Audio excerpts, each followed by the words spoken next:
né? E aí eu estava falando que a gente, né, traz essa memória dessas pessoas, né, que vieram antes de nós, né?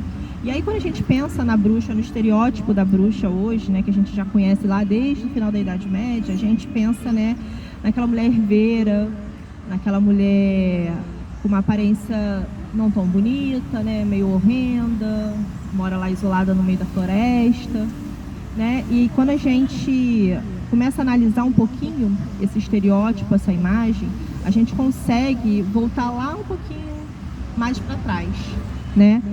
E aí a gente chega lá na Grécia Antiga, mais ou menos ali no século V, antes da Era Comum. E foi numa época onde lá na Grécia a gente não existia esse termo bruxa, bruxaria ainda, né? Mas a gente tinha alguns outros termos para designar quem praticava magia. Os magoi, as goétes, né? E as farmaquis.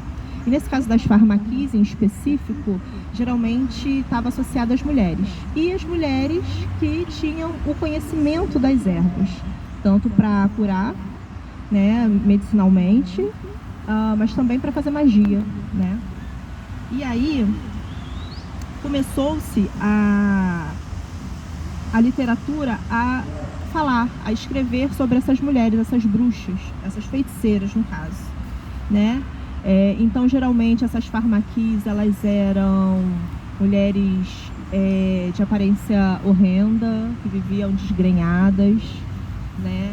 Tinham poder de utilizar as ervas geralmente para fazer poções, para envenenar, né? E aí também surgiram algumas outras lendas, né? Que falam sobre as Strix, que são as mulheres ali meio pássaros, mulheres pássaros, né? Então eram bruxas feiticeiras que tinham o poder de se transformar em corujas e que saíam à noite vagando e sugando o sangue dos homens indefesos, virgens e indefesos, né? Só que aí, com isso, a gente consegue fazer um paralelo com essa imagem, né, da bruxa. Então a gente já tem aí a mulher que tem o conhecimento das ervas, a gente já tem aí a mulher que tem uma imagem meio horrenda, diferentona, né? E os estudiosos acreditam que realmente essas feiticeiras de Tessália realmente foram as primeiras bruxas, né? Foi daí que surgiu esse estereótipo que depois chegou lá na Europa e chegou nos livros da Inquisição. Inclusive essa palavra Strix era usada dentro de um dos manuais da Inquisição para designar, né, uma bruxa. E aí chegou até hoje, até a gente, né? Então, assim, na nossa tradição, um dos nossos pilares realmente é a celebração, né? A honra que a gente presta a essas ancestrais mágicas, né? Pela importância, né? Pelo apagamento, enfim, acho que realmente é uma reparação histórica, né? Que a gente tenta fazer, de apagamento dessas mulheres e de trazer realmente esse culto mais para perto da gente. E quando a gente fala de Tessália, a gente depois vai assim, é como se fosse um tecido, né? A gente vai costurando assim diversas situações, diversos pontos ali que realmente faz a gente entender que realmente aquele lugar específico na Grécia era um lugar de poder, né? A literatura ali fala de diversas bruxas, de diversas sacerdotisas, feiticeiras muito poderosas.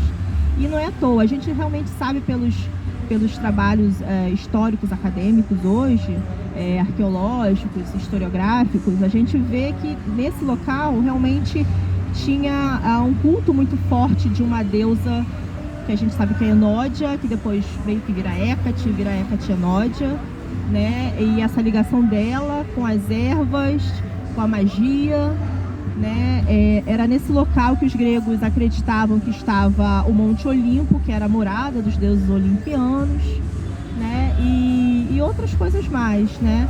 Então a gente hoje entende que realmente essas bruxas de Tessália, sim, foram as nossas ancestrais mágicas, as primeiras bruxas, as primeiras feiticeiras que se tem notícia, né? Que estão ali registradas na literatura. E que chegou isso pra gente, não só pra gente de tradição helênica, mas também das outras tradições, né? Das tradições que realmente que têm fundação na Europa, vamos dizer assim, das tradições europeias, né? E aí era isso que eu queria trazer aqui hoje para vocês. Ah, bem bacana. Porque é uma